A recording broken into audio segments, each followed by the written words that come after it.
오늘 우리에게 주신 하나님의 말씀은 로마서 10장 1절로부터 4절까지 그리고 9절로부터 13절까지의 말씀을 함께 보도록 하겠습니다. 형제들아, 내 마음에 원하는 바와 하나님께 구하는 바는 이스라엘을 위함이니 곧 그들로 구원을 받게 하려 함이라. 내가 증언하노니 그들이 하나님께 열심히 있으나 올바른 지식을 따른 것이 아니니라. 하나님의 의를 모르고 자기 의를 세우려고 힘써 하나님의 의에 복종하지 아니하였느니라. 그리스도는 모든 믿는 자에게 의를 이루시니 위하여 율법의 마침이 되시니라. 내가 만일 내 입으로 예수를 주로 시인하며 또 하나님께서 그를 죽은 자 가운데서 살리신 것을 내 마음에 믿으면 구원을 받으리라. 사람이 마음으로 믿어 의에 이르고 입으로 시인하여 구원에 이르느니라. 성경에 이르되 누구든지 그를 믿는 자는 부끄러움을 당하지 아니하리라 하니 유대인이나 헬라인이나 차별이 없음이라. 한 분이신 주께서 모든 사람의 주가 되사 그를 부르는 모든 사람에게 부요하시도다. 함께 읽습니다. 누구든지 주의 이름을 부르는 자는 구원을 받으리라. 아멘. 주님의 말씀입니다. 말씀을 주신 하나님께 감사드립니다. 자리에 앉으시겠습니다. 우리 계속해서 로마서의 말씀을 강의하고 있는데요. 오늘은 우리에게 주신 말씀 가지고 예수님은 율법을 폐기하셨나 완성하셨나 라는 제목으로 말씀을 증거하도록 하겠습니다. 제가 신학교 들어가서요, 공부를 하다가 6살 연배의 저희 형님이랑 크게 논쟁을 하며 싸운 적이 있습니다. 저희 형님은요, 지금 장로교 목사님이세요. 장로교 신학교를 나오셨고요. 정치적으로도 보수적이고 신앙적으로도 매우 보수적인 분입니다. 근데 저는 감신대를 나왔고요. 저희 학교는 되게 리버럴한 학교거든요. 저는 정치적으로 매우 진보적이고 신앙적으로도 사회 구원에 관심이 많습니다. 개방적이죠. 하루는 밤늦게 시작된 논쟁이 새벽까지 이어지면서 형이랑 저는 마음이 너무나 상해서 한 달 정도 서로 대화를 하지 않은 적이 있었습니다. 그러면서 제가 알게 되었어요. 저희 형님을 보면서 아니라 저 자신을 보면서 알게 됐습니다. 야, 신앙이라는 게 얼마나 사람을 배타적으로 만들 수 있을까? 신앙이라는 게 매우 위험한 거구나. 믿음이라는 게 매우 위험할 수 있구나. 그렇다면 무엇이 문제인가?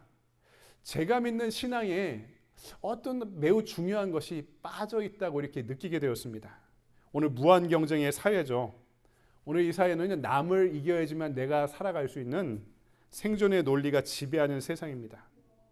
여기서 살아가면서 우리가 입고 있는 신앙의 본질, 핵심이 있는데 그것을 오늘 말씀이 우리에게 전해주고 있는 것이죠.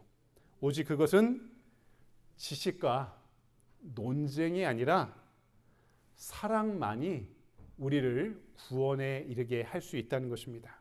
오늘 1절을 볼까요?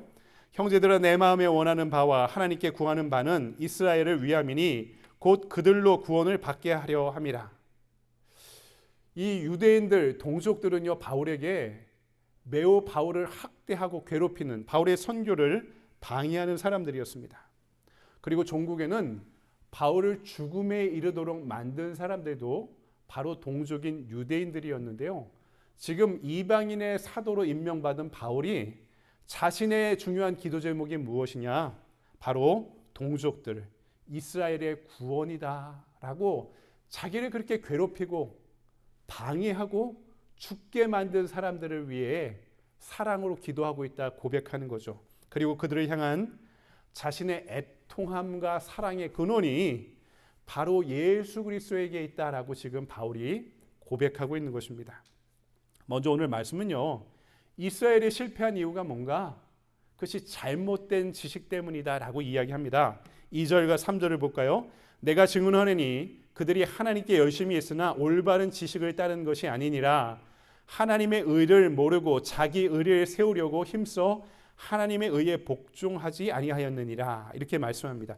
인정할 건 인정한다. 그게 뭐냐? 이스라엘의 율법을 수호하기 위해서 열심을 다하는 그들의 열심에 대해서 인정한다는 것입니다. 하지만 그들의 열심이 눈먼 열심이었다. 올바른 지식에 근거하지 않은 열심이었다. 왜? 하나님의 의가 아니라 자신의 의를 세우려고 했기 때문에 이 로마서의 주제가 하나님의 의라고 말씀드렸죠. 그러니까 율법을 왜 따르고 지키고 노력했다고요? 하나님의 의가 아니라 내 의를 드러내기 위해서 그랬다는 것입니다. 이것은 바울 자신의 경험이기도 했어요. 빌립보서 3장에 바울이 자신의 과거에 대해서 이렇게 고백합니다. 내가 8일 만에 할례를 받고 이스라엘의 족속이요 베냐민의 지파요 히브리인 중에 히브리인이요 율법으로는 바리새인이요 열심히는 교회를 핍박하고 율법의 의로는 흠이 없는 자로다 이렇게 고백합니다. 문제는 그 열심이 어떤 열심이었다고요? 사람 죽이는 열심이었다는 겁니다. 바울이 다메섹 도상에서 예수님을 만난 이유가 뭐였죠? 유대 예수 믿는 사람들을 잡으러 다닌 것이죠. 핍박하러 다닌 겁니다. 죽이러 다닌 겁니다. 그 고난을 손에 쥐고 그 먼 곳까지 찾아가다가 예수님을 만나고 어떻게 돼요? 고꾸라졌죠. 그러면서 자신의 신념에 율법에 대한 열심의 그 정체가 무엇인지에 눈뜨게 된 것입니다. 바울이 그동안 신념을 쫓아 산 결과가 뭡니까? 율법적으로 흠이 없도록 열심히 산 결과가 무엇입니까? 그 열심이 고작 하나님의 뜻을 배반하는 결과를 가져왔다는 것입니다. 여러분 예를 들어 얘기해 볼까요? 불은 인류의 문명의 발전에 직접적으로 기여했습니다. 그리스 신화를 보면 인간을 너무나 사랑해서 프로메테우스가 불을 인간에게 전해줌으로 인해 신들로부터 영원한 형벌을 당하게 되잖아요. 불이라는 게 인류의 문명에 결정적인 혁신의 계기를 줬습니다. 근데 불이 인간에게 도움이 됐지만 통제 못하는 불은요 인간을 얼마나 크게 파괴합니까? 제가 강원도 양양에서 목회할 때 양양 산불이 났거든요. 그 이전에 고성 산불이 났고 이 강원도 이 영동 지역 한계령, 대관령 동쪽의 지역은요 봄만 되면 고온 건조하고 바람이 너무나 불어서 이 불이 크게 확산되는 지역입니다. 근데 이 불의 혀같이 도로를 넘는 모습을 봤거든요. 2차선, 4차선 도로를 불의 혀가 이렇게 넘는 장면을 봤어요. 얼마나 무섭던지 통제하지 못하는 불은 그토록 인간을 파괴하고 무섭습니다. 신앙의 열정도 마찬가지예요. 눈이 먼 열심, 자기의에 빠진 열심은요 하나님에 대한 지식과 교리까지 왜곡시켜버리면서 남들을 핍박하는 도구가 될 수 있습니다. 여러분 기억하십시오. 사랑은 절대로 남을 파멸시키지 않는 것입니다. 근데 왜 신앙은 사람을 죽이고 사람을 파멸시킵니까? 왜 신앙은 믿음은 사람을 정죄합니까? 왜 믿음이라는 것 갖고 선을 나누고 사람을 나누고 이 신앙이 사람을 핍박하는 도구로 사용됩니까? 지금까지 로마서를 통해 바울이 전한 복음이 뭡니까? 인간의 의가 아니라 하나님의 의, 율법적인 판단이 아니라 그리스도의 사랑에 대한 믿음만이 우리를 구원할 수 있다는 것입니다. 그러나 때때로 저와 여러분은 주님의 그 복음을 나의 믿음과 나의 교리와 나의 선입견으로 대체할 때가 많습니다. 내 의를 드러내고 남의 흠을 잡기 위해 그 기준으로 복음을 교리를 사용합니다. 특별히 교회에 오래 다니고 잘 믿고 신앙이 보수적인 사람들에게 이런 경향이 더 강하게 드러납니다. 우린 기독교 역사 가운데 얼마나 많은 이들이 복음의 기준으로 사람을 죽이고 관계를 파괴시켜 갔는지 배워왔습니다. 자, 그렇다면 바울이 전하고 있는 율법의 정체는 뭘까요? 그것이 오늘 우리 말씀의 핵심입니다. 오늘 말씀을 보니까 그 핵심을 우리에게 이렇게 전하고 있습니다. 4절을 보면 그리스도는 모든 믿는 자에게 의를 이루기 위하여 율법의 마침이 되시니라. 여러분 신약 성경에 해석하기 어려운 구절들이 많은데요. 이것을 신학교에서는 난해구라고 부릅니다. 근데 신약 성경에 난해구가 가장 많은 성경 말씀이 로마서예요. 로마서 가운데도 그동안 제가 난해구에 대한 해설들을 해드렸는데 오늘 10장 4절 말씀이 난해구 중에 유명한 난해구 중에 하나입니다. 율법의 마침이 됐다는 것이죠. 이 마침이라는 헬라어 단어가 텔로스라는 단어입니다.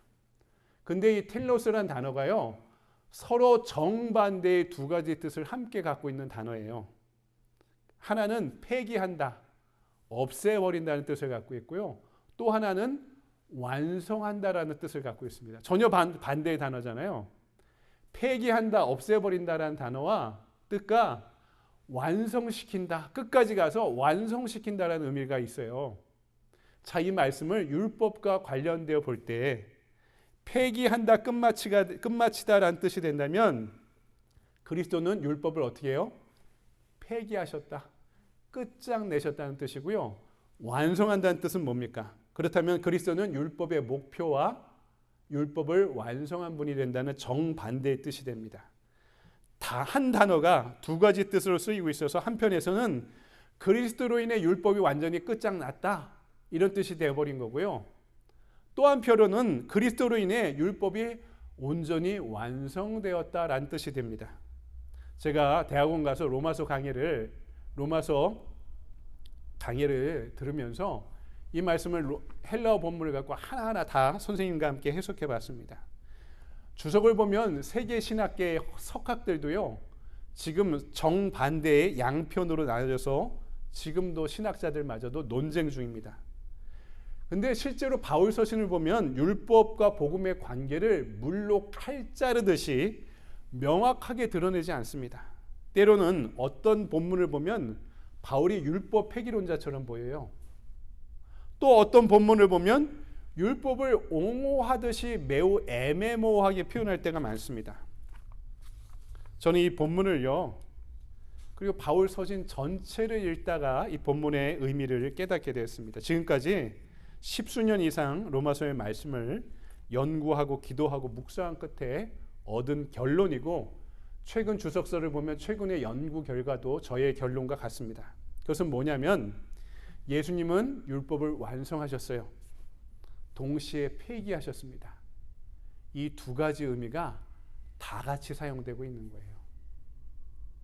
예수님은 율법을 완성하시면서 율법을 그럼으로써 폐기하셨어요. 이 말의 뜻이 뭘까요? 복음서를 보면 니고데모가 한밤중에 예수님을 찾아옵니다. 예수님과 대화를 나누는데 예수님이 이 니고데모 청년에게 질문하죠. 율법에서 가장 중요한 게 뭐냐? 그러니까 신명기 법전을 얘기하면서 이 똑똑한 청년이었던, 그리고 예루살렘의 공의회의 높은 고위 관료였던 이 니고데모가 너무나 분명하게 복음의 핵심을 짚고 정리합니다. 첫째는 하나님을 사랑하는 것이고, 둘째는 내 이웃을 사랑하는 것입니다.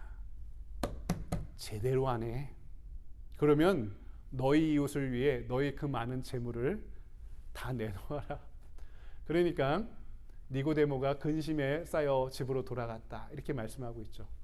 니고데모가 누구보다 율법을 해박한 사람이었고 잘 지키는 사람이었는데 그 스스로 얘기했잖아요. 율법의 본질이 뭔지, 율법의 정신이 뭔지. 그것은 첫째로 하나님을 사랑하는 것이고, 둘째로 이웃을 내 몸처럼 사랑하는 것이다. 그 스스로 밝혔잖아요. 그럼 예수님이 도전하신 거죠. 그러면 율법을 그렇게 잘 지킨다는 넌 이웃을 어떻게 사랑하느냐? 그 가운데 너가 갖고 있는 재물은 어떻게 쓰이고 있느냐? 예수님이 도전하신 것입니다. 그러니까 조항을 이 변호사들처럼, 판사처럼, 검사처럼 똘똘 암기하고 되뇌이고 살던 니고데모가 놀라서 근심하며 돌아갔다는 것입니다. 바로 여기에 오늘 바울이 말씀하신 말씀의 핵심이 담겨져 있는 겁니다. 레위기 18장 5절을 보면 너희는 내 규례와 법도를 지키라. 사람이 이를 행하면 그로 말미암아 살리라. 나는 여호와니라. 율법을 지키면 생명을 얻을 수 있다는 약속이 레위기 말씀 가운데 드러납니다. 그런데 문제는 누가 과연 율법을 잘 지킬 수 있을까? 과연 누가 율법을 완벽하게 지킬 수 있느냐 하는 것입니다. 가능하지 않습니다. 왜냐하면 죄인으로서 인간이 지닌 죄인으로서의 본질적인 한계가 있기 때문입니다. 가령 안식일 규정을 빠짐없이 지켰다고 안식일을 거룩하게 지킨 것인가? 안식일 규정이 뭡니까? 안식일에는 몇 리 이상 걷지 말고 노동을 하지 말고 상거래를 하지 말고 이거를 안 하면 그럼 안식일을 거룩하게 지킨 것인가? 예수님은요, 그 규정을 어기셨습니다. 심지어 규정을 어겼을 뿐만 아니라 병자도 고쳐주셨어요. 죽은 자를 살려주셨습니다. 주일에 안식일에 많은 사람들과 함께 음식을, 심지어 술도 즐기셨습니다. 심지어 여기서 그치지 않으셨어요. 사람이 안식일을 위해 존재하지, 사람이 안식일을 위해 존재하지 않고 안식일이 사람을 위해 존재한다. 사람은 안식일의 주인이다. 율법에 대해 매우 모독적인 발언입니다. 왜 그렇게 말씀하셨을까? 여기에 오늘 바울이 말한 예수님의 율법의 목표이며 완성이란 의미가 숨겨져 있는 것입니다. 율법의 완성, 율법의 목표는요, 613가지의 이 율법 조항을 하나하나 빠뜨리지 않고 다 지켜져야지만 다 완성되는 것이 아니라는 거죠. 예수님 당시에 율법 조항이 613개가 넘었습니다. 일반 사람들이 그걸 다 외우고 있었을까요? 다 알고 있었을까요? 특히 바리새파 사람들이 얘기하는 정결 예식은요, 가난한 자 부자를 분리하고요, 건강한 사람과 건강하지 못한 사람을 분리하고요, 예루살렘 안에 성전에 들어갈 수 있는 사람과 성전에 들어갈 수 없는 죄인을 구별하면서 이스라엘을 숨쉴 수 없는 사회로 만들어 버렸습니다. 그것이 뭐라고? 율법을 잘 지킨 결과 사람이 숨쉴 수 없는 세상을 만들어 버렸다는 거죠. 그때 예수님이 말씀한 겁니다. 그 율법이 얘기하는 게 뭐라고요? 뭐냐? 니고데모에게 얘기하셨잖아요. 하나님을 사랑하고 이웃을 사랑하는 건데, 이게 율법의 정신이고 율법의 목표고 율법의 핵심이고 율법의 이상이라면 그것을 지키는 것에서 예수님의 십자가 사건은 율법을 완성한 것입니다. 아버지 하나님의 사랑의 뜻을 따르고 죽어가는 영혼들을 구원하기 위해 자신의 몸을 내어주시면서 우리를 십자가에서 받아들이신 그 사건 가운데 율법이 완성된 것입니다. 하지만 그 율법이 율법의 가치와 핵심과 목표와 이상을 억압하고 잊어버리게 만드는 조항이라면 그것은 과감하게 해체하고 폐기해 버리셨다는 것입니다. 그래서 율법의 마침이 되셨다는 뜻은 율법의 본질과 정신을 사랑 안에서, 십자가의 사랑 안에서 완성하셨다는 뜻이고, 그 율법의 정신과 사랑을 가로막는 모든 억압적인 조항들은 해체해 놓으신 결과를 맞이하게 되셨다는 것입니다. 여러분, 이것이 예수님의 율법을 바라보고 있는 시선이었고, 바울이 율법과 복음을, 그 상관관계를 오늘 로마서의 말씀 가운데 밝히고 있는 결정적인 핵심적인 복음의 내용이 되는 것입니다. 여러분이, 저와 여러분이 교회를 다니는 것도 그게 뭡니까? 우리가 믿는 믿음의 행위, 예배, 선교, 봉사, 교제, 제자 훈련 받는 양육과 훈련, 이 모든 것들이 뭐에 달려 있다고요? 남을 선을 긋고 차별하고 배제하기 위해서가 아니라 하나님을 향한 사랑과 이웃을 향한 사랑을 완성하는 데에 그 의미가 있는 것입니다. 하지만 오늘 이 시대에는 이 하나님의 사랑을 위협하는 요소가 두 가지가 있습니다. 하나는 맘모니즘입니다. 돈이 중하고 돈을 사랑하는 마음에 하나님을 믿는 우리의 마음이 종속되어 있다는 것입니다. 돈 앞에 교회를 너무 열심히 다녀도 저 같은 목사도 힘을 못 씁니다. 여러분, 자본주의가 어떻게 생겨났는지에 대해서 독일의 19세기의 사회학자인 막스 베버가 프로테스탄트 원리와 자본주의 정신을 통해 자본주의가 어떻게 생겨났는지 그 기원을 밝혔습니다. 그것은 칼빈주의를 근원으로 한 청지기 의식이 있었습니다. 이게 뭡니까? 청지기 의식이라는 게 내 소유의 주인이 내가 아니라 하나님이다. 내가 갖고 있는 모든 것의 소유권이 하나님께 있다. 그렇다면 그 나에게 주신 소유는 하나님의 영광을 위해 사용해야 된다는 청지기 의식이 자본주의를 만들어가는 직업 윤리의 시작이 되었다는 것입니다. 근데 오늘 자본주의의 끝판왕이란 미국 사회가 이 청지기 의식으로 가득 차 있습니까? 아닙니다. 우리가 학교 다닐 때 어떻게 배웁니까? 자본주의, 기업 활동의 목적이 뭐라고요? 이윤의 확장, 이윤의 확대, 돈을 놓고 돈이 커지게 만드는 것. 그러니까 돈을 더 많이 벌어야 되는 욕망이 자본주의의 시작이고 자본주의의 끝이 되어버렸습니다. 그러니까 우리도 신앙생활하면서 교회 다니면서 돈에 대한 욕망이 과연 저도 요새 그렇게 생각해요. 돈이 없으면 걱정을 하잖아요. 가끔 상상하잖아요. 자동차 운전하고 나다가 로또 얼마 이렇게 올라와 있다 보면 야 저거 당첨되면 하나도 걱정 없이 살아갈 수 있겠다 이렇게 상상하지 않습니까? 근데 제가 얼마 전에 그렇게 생각해 봤어요. 야 저거 당첨되면 좋겠다 이렇게 생각했는데 그럼 내가 안심하고 살아갈 수 있겠다 생각했는데 이미 나한테 하나님이 계시는데 하나님 때문에 내가 이렇게 안심하며 살아가고 있는가? 제 스스로 보니까 이 돈에 대한 욕망에 내가 얼마나 종속되어 있는가? 그러니까 이 자본주의 시대, 이 시대는요, 하나님과 이웃에 대한 사랑이 자본에 대한 욕망에 종속되어 있는 사회구나 하는 것을 알게 되었습니다. 또 하나는 이데올로기입니다. 지금 한국이나 미국이나 보면은 좌우의 극단적인 분열이 너무나 위험한 사회적 현상이 되어버렸습니다. 심지어 정치인들이 이것을 더욱더 조장합니다. 왜냐하면 국가가 경쟁하고 갈등하고 나눠지는 것보다 이러므로 인해 특정 정당이 아니면 우리의 정부가 이 미워하는 사람보다 나에게 더 충성하는 사람들로 인해 힘을 얻을 수 있다고 생각하기 때문입니다. 얼마 전에 월스트리트 저널을 보니까 한국의 계엄령 사태에 대해서 한마디로 이렇게 평가하더라고요.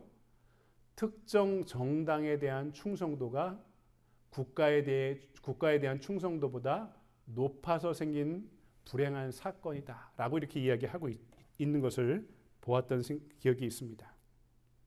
문제는 신앙생활 하는데도 이데올로기가 작용합니다.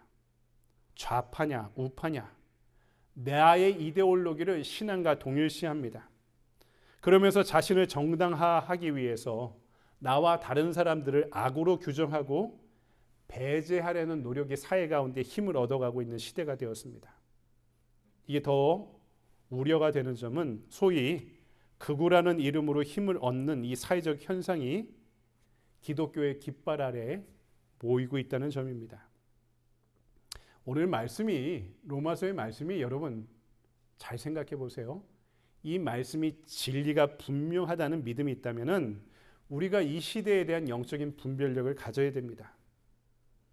여러분 기독교 신앙의 이름으로 누군가를 배제하고 왕따시키고 저주하는 것은 참 기독교가 아닙니다. 역사적으로 그런 기독교가 등장했어요. 2차 세계대전 때 독일이 국가교회를 세우면서 히틀러 숭배를 반대하는 지식인들과 신앙인들과 목사들을 다 강단에서 박탈시켰습니다. 그 설교권을 박탈시키고 그때 많은 신학자들이 미국으로 망명해 오기도 했죠. 거기에 대항하는 고백교회 운동들이 벌어지게 되었는데 교회가 히틀러가 이 땅에 보내신 메시아다라고 믿었습니다. 그리고 60만이 넘은 유대인들을 학살하는 것을 방조했습니다. 그런 기독교가 있었어요. 같은 시기에 한국 조선에서는 대한민국에서는 천황을 우상으로 섬기던 일제를 구원자로 바라봤던 기독교가 존재하기도 했습니다. 그런 기독교가 있어요. 하지만 적어도 오늘 말씀을 바라보고 믿는 우리는 그것이 순전한 복음은 아니라는 것을 알아야 됩니다. 그것은 순전한 복음, 사랑을 떠나 율법으로 다시 돌아가는 신앙의 후퇴이자 퇴행일 뿐이라는 거죠. 자, 여기서 바울이 결론적으로 전하고 있습니다. 그리스도의 심장이 무엇이냐? 사랑만이 율법을 완성할 수 있다고 전하는 것이죠. 우파를 잘 따르고 좌파를 잘 따른다고 순전한 기독교인이 되는 것은 아닙니다. 다시 복음으로 돌아가야 됩니다. 복음은 좌와 우도 보수와 진보도 다 포용합니다. 왜 그러나 복음은 사랑으로 상대방을 배제하는 선을 만들지 않습니다. 사랑으로 배제의 선을 넘어가기 때문입니다. 여러분, 그 사랑을 우리 마음에 오늘 바울은 마음에 새겨야 된다 말씀하죠. 9절, 내가 만일 내 입으로 예수를 주라 시인하여 또 하나님께서 그를 죽은 자 가운데서 살리신 것을 내 마음에 믿으면 마음에 그 사랑의 복음을 세우면 어떻게 된다고요? 구원을 받으리라. 아멘, 할렐루야. 그 사랑의 사건을 마음속에서 받아들일 때 나 자신의 의가 아니라, 내가 세우려는 율법적인 의가 아니라 나를 위해 죽기까지 사랑하신 하나님의 의, 그 신실한 암에서 구원을 받게 된다고 말씀하는 거죠. 10절, 사람이 마음으로 믿어 의에 이르고 입으로 시인하여 구원에 이르느니라. 율법의, 내 자신의 의를 이루는 율법의 의, 율법의 행위로는 모래 위에 집을 짓는 구원의 집과 같다는 것입니다. 주님께서 사랑으로 율법을 완성하신 사실을 입으로 시인하고 마음으로 믿어 구원에 이르게 된다. 여러분, 매우 중요한 말씀이죠. 우리가 이게 읊조리는 말씀이 아닙니까? 입으로 시인하고 마음으로 믿어 구원에 이른다.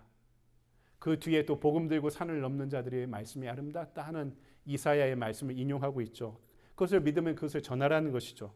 그런데 여러분, 여기서 이 말씀을 우리가 앵무새처럼 외우는 게 아니라 이 말씀을 제대로 알기 위해서는 알아야 될 지점이 하나가 있습니다. 이게 뭐냐? 바울이 로마서를 쓸 당시에는요, 예수를 내 입으로 주라 시인하고 그의 부활을 마음으로 믿는 것은요, 내 목숨을 담보해야 될 만한 일이었습니다.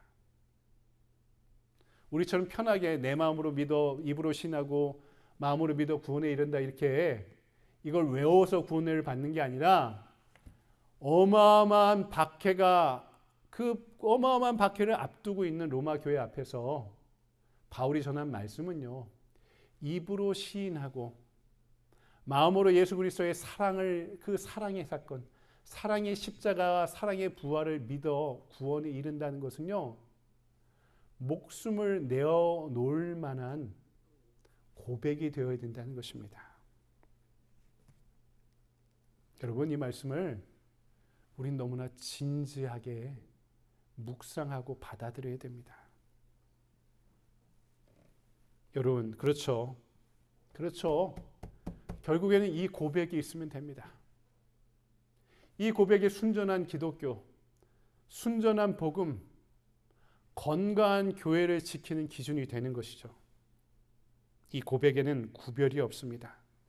유대인과, 그 당시 로마 교회를 그렇게 피 터지게 싸우게 만들었던 유대인과 이방인의 구분도 없고, 오늘을, 이 시대를 피 터지게 만드는 좌파와 우파의 구분도 없고, 보수주의자, 자유주의자의 구분도 필요 없습니다. 왜냐하면 13절에 이렇게 말씀하고 있기 때문입니다. 누구든지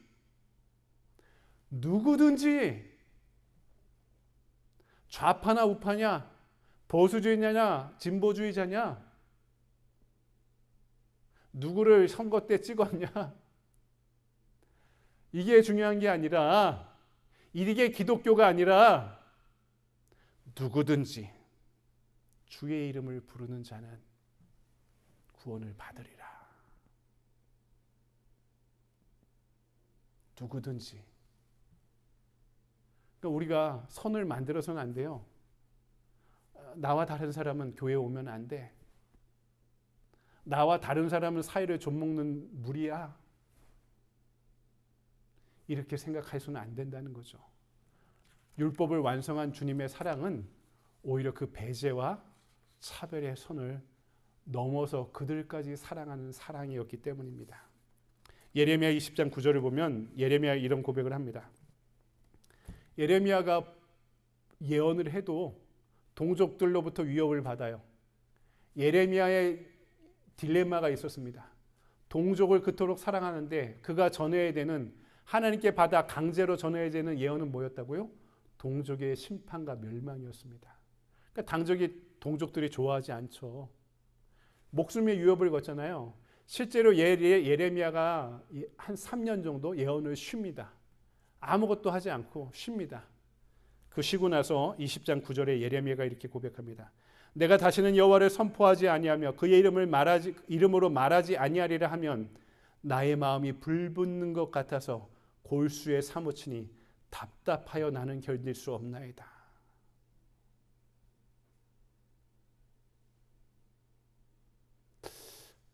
하지 말아야지 해도 나는 상처받아서 못하겠어. 나는 이제 지긋지긋해 못하겠어. 나는 너무 무기력해서 이제 안 하겠어. 이래도 우리 안에 하나님의 사랑에 대한 불씨가 조금만 남아있으면 하나님의 사랑은 그 불씨를 자라게 만드십니다. 이웃을 향한 선교와 사랑의 마음에 자그마한 불씨만 있다도 그걸 꺼트리지 않는다면 그래서 언젠가 또 자라게 되어 있다는 거죠. 그 사랑의 불꽃이 자라면 답답하여 견딜 수 없어서 우리는 그 사랑으로 살아갈 수밖에 없는 존재가 되었다는 것입니다.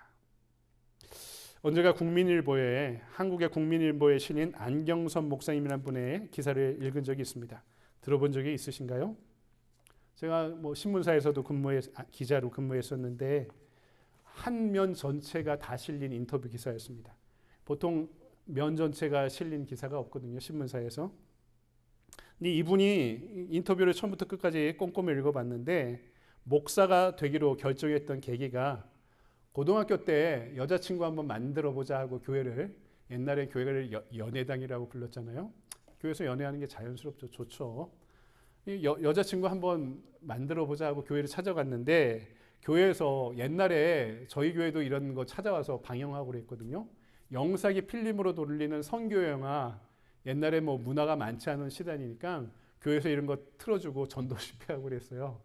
선교 영화들은 저도 이 영화를 봤는데 이분이 봤던 영화가 뭐였냐면 여수 애향원에서 나 환자들을 돌보다가 한국전쟁 때 순교하신 손양원 목사님의 일대기를 그린 사랑의 원자탄이라는 영화였습니다. 저도 저희 교회 이 영화 방영을 해서 교회에서 저도 그때 한참 80년대 초중반에 교회들마다 찾아와서 영화사에서 이걸 선교용으로 틀어주기도 했거든요. 아주 유명한 영화입니다. 근데 손양원 목사님은 1948년 여순 반란 사건 때 한국전쟁 직전이죠. 남한 사회가 좌파와 우파로 극한의 대립을 겪던 가운데 공산주의, 고등학교 안에서도 좌우 대립이 심각해서요. 공산주의 추종 학생들에 의해서 손양원 목사님의 두 아들이 테러를 당해 사망하게 되었습니다. 고등학교 안에서도 좌우 갈등과 대립과 테러가 있었다는 거죠. 반란이 진압된 이후에 두 아들을 살해한 주범이 잡혀서 총살형에 당하게 되었습니다. 그때 그 소식을 들은 손양원 목사님이 이 영화에도 이 장면이 나옵니다. 총살하는 그 현장으로 달려갑니다. 그리고 그 자리에서 군인들에게 탄원을 해서 총살당할 그 주범을, 고등학생에 불과한 자기의 두 아들을 때려 죽인 이 주범을 자기 집으로 데려와서 다 치료해주고 자기 호적의 양 아들로 입적시킵니다. 이 안경선 목사님이 고등학교 때 이 영화를 보고 처음 교회 간 지 얼마 안 돼서 이 영화를 보고 영화가 끝났는데 너무나 감동적이라서 그 자리에 앉아서 집으로 가지도 못하고 펑펑 울었다고 합니다. 그리고 이 영화를 보고 나서 얼마 안 돼 자신의 아버지가 48세의 젊은 나이에 암으로 돌아가시게 되었습니다.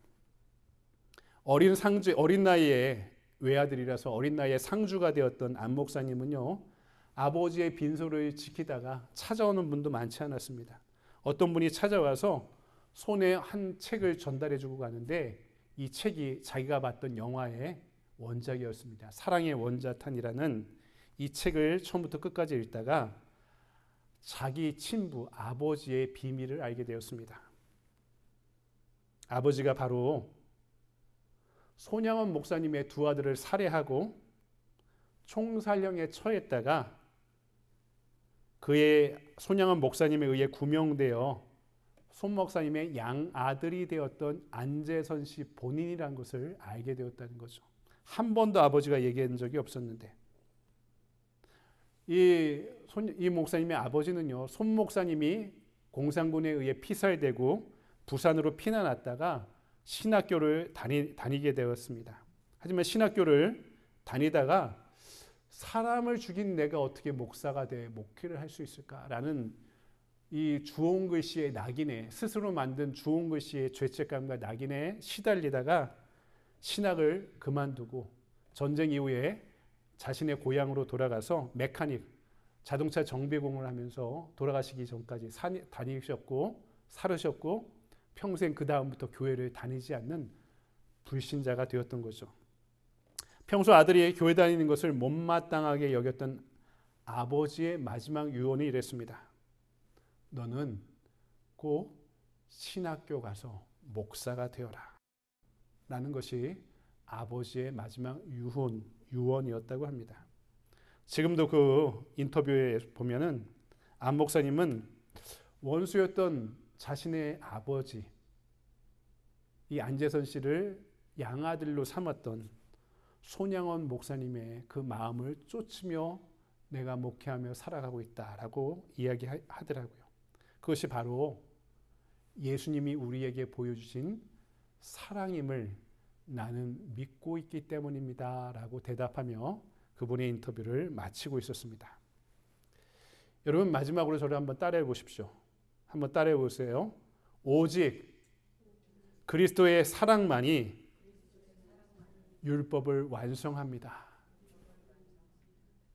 어느 교회를 다니는지, 어떤 교파의 교회를 다니는지, 어떻게 예배를 드리는지 모두가 다 좋고 중요하다고 이야기할 수 있지만 그 가운데 가장 중요한 우리가 믿는 믿음, 신앙생활의 핵심은 사랑만이 내 신앙 행위를, 내 믿음의 삶을 완성해 줄 수 있다는 것입니다.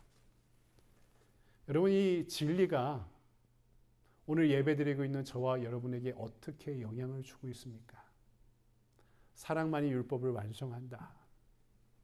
사랑만이 우리 믿음을 완성한다는 이 진리가, 오늘 바울의 진리가 우리에게 어떤 영향을 주고 있습니까? 저는 오늘 예배를 마치면서 여러분의 삶의 자리로 파송합니다. 이제 여러분은 가정으로 돌아가실 거고 일터로 돌아가실 거고 여전히 부조리와 죄악이 만연한 이 세상의 한가운데로 돌아가게 될 것입니다. 그 파송의 현장이 바로 우리가 살아갈 선교의 현장입니다. 그곳에서 우리는 오늘 바울이 우리에게 전한 예수님의 사랑으로 우리에게 주어진 믿음을 완성해 가야 됩니다. 그 주님의 사랑을 마음으로 믿어 의에 이르고 입으로 시인하여 구원에 이르게 될 줄 믿습니다. 그리고 그 사랑을 세상에 선포하고 나눠주면서 여러분의 선교지를 하나님의 나라로 완성해가는 저와 여러분이 되기를 주님의 이름으로 축원드립니다. 잠깐 기도할까요? 하나님, 우리가 교회를 다닌 지 오래되었습니다. 하나님의 말씀을 들은 지 오래되었고 읽은 지 오래되었습니다. 그 가운데 다시 우리에게 바울이 오늘 로마서를 통해 전해주신 소중한 신앙의 핵심을 확인하게 되었습니다. 어떤 파에 속해 있는 게, 어떤 교회에 속해 있는 게, 어떤 나라에서 살아가는 게 중요하지만 그 가운데 더 중요한 우리 삶의 근원은 우리를 원수 되었고 죄인 되었던 우리를 십자가에서 있는 그대로 받아들여 주신 주님의 사랑을 받아들이는 것이고, 그 사랑으로 구원받았음을 인정하는 것이고, 우리가 받은 사랑을 나누며 살아가는 것임을 알게 되었습니다. 그 사랑 안에 율법이 완성되었듯이, 구약이 완성되었듯이 그 사랑 안에 오늘 우리의 모순이 극복되고, 오늘 이 시대의 죄악이 극복되고, 우리가 쫓고자 하는 신앙의 모든 성실한 노력들이 완성되어감을 믿사오니, 주여 그 사랑으로 오늘 부족한 나를, 우리를 사랑하여 주셨고, 그 사랑에 푹 젖게 되었을 때 부족하고 죄인 되었고 원수 되었던 우리가 그 누군가를 사랑하는 마음으로 살아갈 수 있도록 우리를 세상을 향해 파송하여 주시고 축복하여 주시옵소서. 거룩하신 주 예수 그리스도의 이름으로 감사하며 기도드리옵나이다. 아멘. 우리 다 같이 자리에서 일어나셔서 우리에게 주신 말씀 붙잡고 우리 원하고 바라고 기도합니다. 찬송한 이후에 축도로 예배를 마치겠습니다.